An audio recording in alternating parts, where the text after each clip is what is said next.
你的設備需要維修嗎？我們提供免費診斷，我們上門取件和送件，無需致電或出行。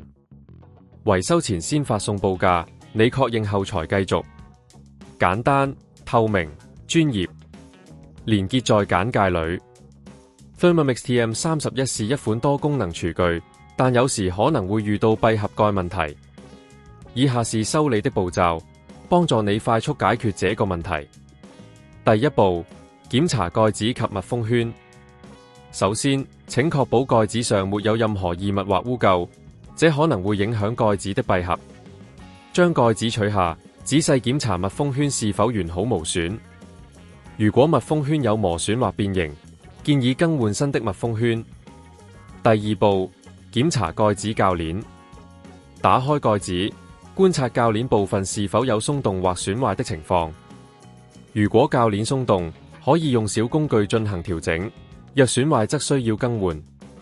第三步，清潔蓋子及其附件。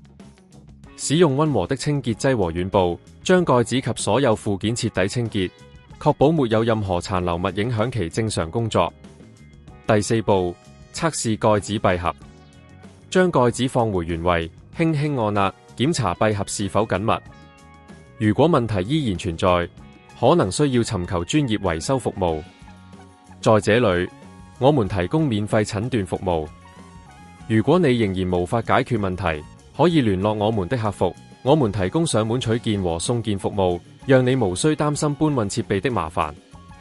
維修前，我們會給予詳細的報價，讓你清楚了解費用。